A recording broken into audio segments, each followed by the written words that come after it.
ኣብዚ ዘመን እዚ ዲጂታላዊ ዓለምና ብዙሕ ዕድላት ከም ዝፈጠረልና ርግፅ እዩ። ግን እዚ ምስ ብዙሕ ሓደጋታት እውን እዩ ዝመፅእ።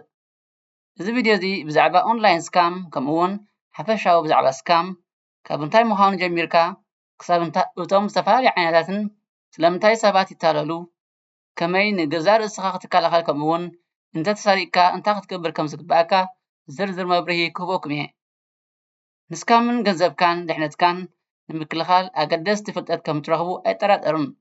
ዕላማና ንዓኹም ብፍልጠት ምዕባይ እዩ። ከመይሲ ፍልጠት ውሕስ እዩ። ሕጂ ቀጥታ ናብ ትሕዝቶ መደብና ንስገር። ነቕርቦም መደባት ኣብ ግዚኡ ንምክትታል ናብ ኢንድለስ ኣካዳሚ ዩቲብ ቻነል ሳብስክራይብ፣ ላይክ፣ ሸር ብምግባር ኣይትረስዑ። ስካም እንታይ ማለት እዩ?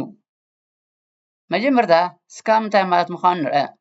ብቐሊሉ ንምግላጽ ስካም ማለት ሓደ ሰብ ብሓሶት ወይ ብምትላል ንገንዘብኩም ንግላዊ ኣይደንቲቲኹም ወይ ድማ ግላዊ ሓበሬታኹም ንምጥቃም ዝገብሮ ፈተነ እዩ። እዞም ሰባት ወይ ድማ ስካመርስ ካብ ስምዒት ሰባት ገንዘብ ንምርካብ ናይ ኣስናምሮ ሜላታት ይጥቀሙ። እቲ ቀንዲ ዕላምኦም ነቲ ዘታልዎ ሰብ ከም ዝኣምኖም ወይ ከም ዝተኣምኑ ይገብሩ እሞ ብዝኾነ ምኽንያት ኣብ ናይ ሓሶት ቃል ኪዳኖም ከም ዝወድቁ ይገብርዎ። እዞም ስካመራት እዚኦም ብኦፍላይን እውን ክህልው ይኽእሉ እዮም። ኣብ ኢንተርኔት ግን ብዝያዳ ይዓብዩ። ምክንያቱ እቲ ስካመር ንብዙሓት ሰባት ብሓንሳብ ምብፃሕ ስለዝኽእልን እንታይነቱ ናይ ምሕባእ ተኽእሎ ስለዝዓብን። ቀንዲ ዓይነታት ኦንላይን ስካም ሕጂ ድማ ናብቶም ዝተፈላለዩን ዝተለምዱን ዓይነታት ኦንላይን ስካም ክንሰግር ኢና። ንነፍሲ ወከፍ ዓይነት ስካም ዝርዝር እናሃብኩም ክኸይደ። ቁፅሪ 1 ስካም ፊሽንግ ስካምስ ሓደ ካብቶም ዝበዝሑን ዝሰፍሑን ስካማት ፊሽንግ ወይ ድማ ብኢሜይል መልእኽቲ ምትላል እዩ። ስካመርስ ከም ባንክኹም፣ መንግስታዊ ትካል ወይ ድማ ኩባንያ ኮይኖም ይመፅኹም። ኢሜይል ወይ መልእኽቲ ይልእኹልኩም። ብሓሶት ድማ ሓበሬታኹም ከም ዝተሓደሱ፣ ሓደ ፀገም ከም ዘሎ ወይ ድማ ሽልማት ከም ዝረኸብኩም ይነግርኹም። ዕላምኦም ናብ ሓደ ናይ ሓሶት መርበብ ሓበሬታ ወይ ድማ ዌብሳይት ንምእታው ወይ ድማ ሓበሬታኹም ኣብ መልእኽቲ ንምሕላፍ ምርካብ እዩ። ብኸመይ ትፈልጥዎም? ናይ ስሕተት ፅሕፈት፣ ዘይተለምደ ሊንክ ወይ ድማ ብፍጥነት ምላሽ ክትህቡ ዝደልዩ መልእኽትታት ምስ ረኣኹም ተጠንቀቑ። ካልኣይ ዓይነት ስካም ስካም ኢንቨስትመንት ኦር ኢንቨስትመንት ስካምስ ከም ካልኣይ ዝርአ ስካም ድማ ስካም ኢንቨስትመንት እዩ። እዞም ስካመርስ ብዛዕባ ዘገርም ዓብይን ቅልጡፍን ረብሓ ዝህብ ኢንቨስትመንት ይነግርኹም።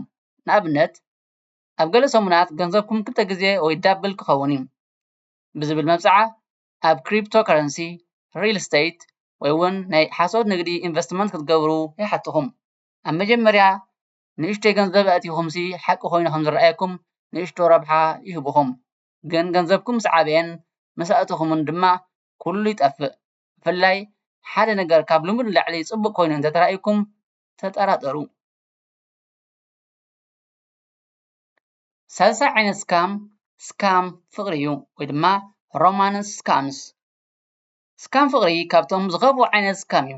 ምክንያቱ ኣብ ስምዒት ሰባት ስለ ዝፃወት። ስካመርስ ኣብ ሶሻል ሚድያ ወይ ኣብ ናይ ፍቅሪ ዝግበረሉ መርበብ ሓበሬታት ፅቡቅ ዝመስል ፕሮፋይል ይፈጥሩ። ምስቶም ሰብኡት ወይ ሰበይቲ ዝደልዩ ዝተፈላለዩ ሰባት ድማ ይራኸቡ። ነዊሕ እዋን ምስኣቶም ይዛረቡን ይዕልሉን።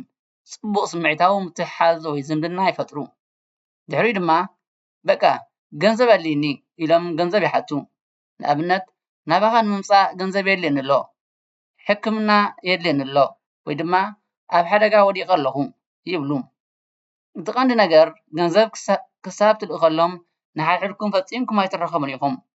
ውልቃዊ ሓበሬታኹም እንዳተጠቐሙ ድማ ዘይከውን ምፍርራሓት እንዳገበሩ ዓቐን ዘይብሉ ገንዘብ ይሓትኹም።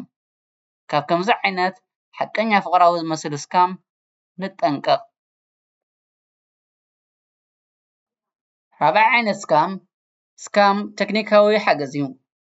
ቴክኒካል ሳፖርት ስካምስ እዚ ስካም እዚ መብዛሕትኡ ግዜ ኣብ ኮምፒተርኩም ብዘይተፀበኽዎ ፖፕ ኣብ መልእኽቲ ኮምፒተርኩም ቫይረስ ኣለዎ ወይ ፀገም ኣለዎ ዝብል መልእኽቲ ብምውፃእ ይጅምር። እቲ መልእኽቲ ናብ ሓደ ናይ ሓሶት ቁፅሪ ቴሌፎን ክድውሉ ይሓትኩም። ክድውሉ ከለኹም ድማ እቲ ስካመር ከም ሓቀኛ ሰብ ናይ ቴክኒክ ሓገዝ ኮይኑ ብስልኪ ይረክበኩም ድሕሪ ድማ ብሓሶት ፀገሙን ምፍታሕ ንርሑቕ ብኮምፒተርኩም ክኣትዎ ይሓተኩም ወይ ድማ ዘየድሊ ሶፍትዌር ክተውርዱ ይእዘኩም ዕላምኦም ነቶም ኣብ ኮምፒተርኩም ዘለዉ ግላዊ ሓበሬታኩም ምስራቅ ወይ ድማ ነቲ ሓገዝ ብገንዘብ ምኽፋል እዩ ካብ ሓገዝቲ ተመሲሎም ዝመፁና ስካመርስ ንጠንቀቕ ሓሙሻይ ዓይነት ስካም ዕጫ ወይ ሽልማት lottery or prize scams እዚ ስካም እዚ ሓደ ዘይተፀበኹሞ ኢሜይል መልእኽቲ ወይ ድማ ቴሌፎን ብምቕባል ይጅምር ኣብነት ኣብ ዕጫ ዓብዪ ሽልማት ረኺብኩም ኣለኹም ወይ ሓደ ርእሲ ዝሰግር ጉዕዞ ረኺብኩም ይብሉ ሽልማት ምውሳድ ግን ሓደ ክፍሊት ወይ መበገሲ ክትከፍሉ ከም ዘለኩም ይነግርኩም ናይ ምትሕልላፍ ክፍሊት ናይ ግብሪ ክፍሊት ወይ ድማ ናይ ምብፃሕ ክፍሊት እናበሉ ገንዘብ ይሓትኹም እቲ ሓቂ ግን እቲ ሽልማት የለን እቲ ዝኸፈልኩምዎ ገንዘብ ድማ ይጠፍእ ዝኾነ ሰብ ንሽልማት ገንዘብ ክትከፍሉ እንተዳ ሓይትኩም 99% ስካም እዩ ካብዚ ድማ ንጠንቀቕ ሻድሻይ ዓይነት ስካም ስራሕ እዩ ጆብ ስካምስ ስካም ስራሕ ንፍፁም ዝመስል ዕድላት ስራሕ ብምፋር ሰባት የታልሉ እዞም ስካመርስ ብዛዕባ ፅቡቕ ደሞዝ ዘለዎ ስራሕ ንዝወሓደ ብቕዓት ዘድልዮ ወይ ድማ ኣብ ገዛኻ ኮንካ ዝስራሕ ስራሕ ይነግርኹም ኩሉ ግዜ ግን ኣብ መጀመርያ ገንዘብ ክትከፍሉ ከም ዘለኩም ይሓትኹም ንኣብነት ናይ ስልጠና ክፍሊት ናይ ምዝገባ ክፍሊት ወይ ድማ ንሓደ ፕሮጀክት ዝኸውን ኣቑሑ ንምግዛእ ይሓትኹም ድሕሪኡ ድማ ምስቲ ገንዘብኩም ይጠፍኡ ነቲ ኩባንያን ናይ ዕድል ስራሕን ብቑዕ ምርምር ከይገበርኩም ፍፁም ገንዘብ ኣይትኽፈሉ ሓቀኛ ኩባንያ ኣብ መጀመርያ ገንዘብ ኣይሓትኩምን እዩ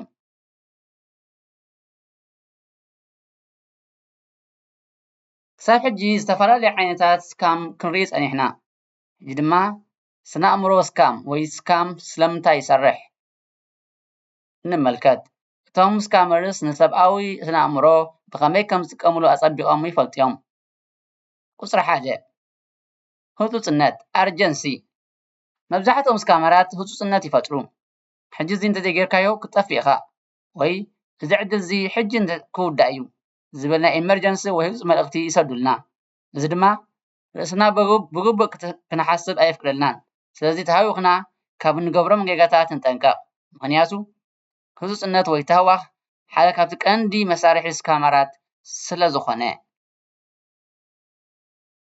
ካልኣይ ስምዒታዊ ምጥላዕ ኢሞሽናል ማኒፑሌሽን ስካመርስ ንፍርሕና ስምዒትና ናብራና ንምምሕያሽ ዘለና ድሌት ወይ ድማ ፍቅርና ይጥቀምሉ ንኣብነት ኣብ ስካም ፍቅሪ ንልብኹም ይሰርቁ ድሕሪኡ ድማ ገንዘብ ይሓትኹም 3 እምነት ትረስት ከም ባንክኹም መንግስታዊ ትካል ወይ ድማ ካልእ ኩባንያ ኮይኖም ይመፅኹም እዚ ድማ ብቕልጡፍ ንኽንኣምኖም ይገብሩና 4 ዘይምፍላጥ lack of knowledge ብዙሓት ሰባት ብዛዕባ እዞም ስካማት ፍልጠት ስለዘይብሎም ኣብ ሓደጋ ይወድቁ እዚ ቪድዮ እዚ ንኽትከላኸሉ እኹል ኣፍልጦ ንክህልወኩምን ሓጋዝ እዩ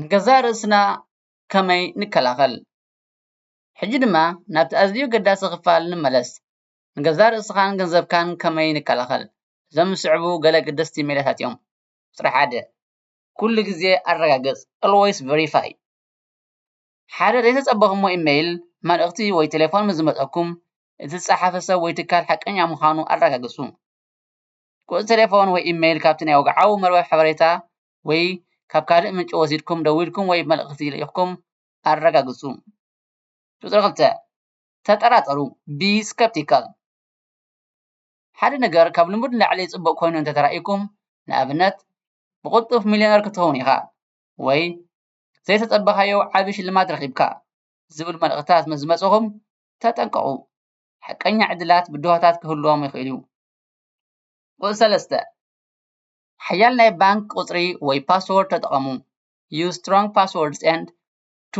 two-factor authentication ነፍሲ ወከፍ ኣካውንትኩም ዝተፈላለየን ሓያልን ፓስወርድ ተጠቐሙ ኣሃዛት ፊደላት ካፒታል and small letters ወይ ድማ ዓበይትን ንእሽቶን ከምኡውን ምልክታት ዝሓዘ ክኸውን ኣለዎ ብተወሳኺ ክልተ ደረጃ ምዝጋብ ወይ two factor authentication ኣብ ዝኾነሉ ኣካውንትኩም ተጠቐምሉ።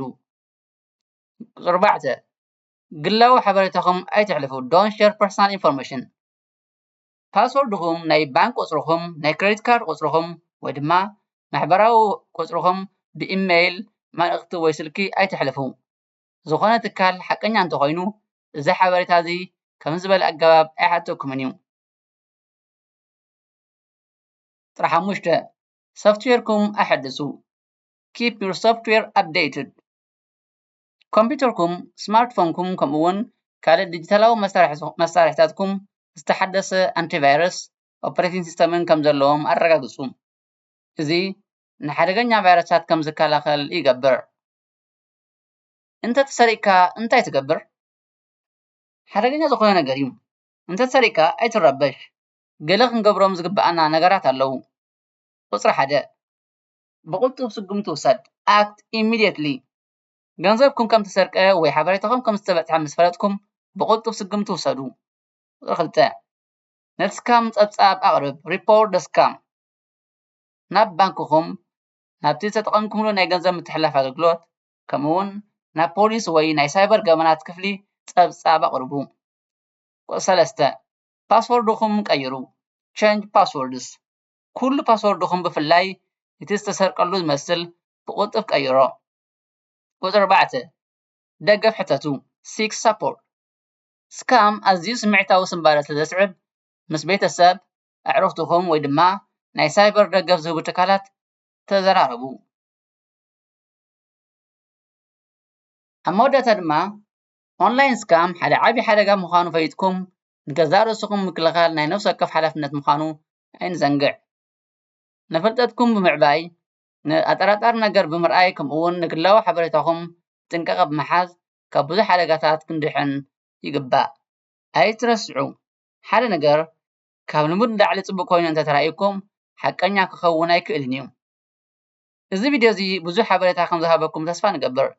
ካብዚ ቪድዮ ዝተምሃርኩምዎ ነገር እንድሕር ኣሎ ንሓውኩም ወይ ሓፍትኩም ክመሃሩ ሸር ግበርሎም። ንቻነልና ድማ ላይክ ሰብስክራይብ ክትገብሩን ነቲ ምልክት ደወል ብምጥዋቅ ኣይትረስዑ። ኣብ ቀፃሊ ቪድዮ ይራኸበና። ደሓን ኩኑ። ኢንድለስ በካዳሚ ዩቲዩብ ቻነል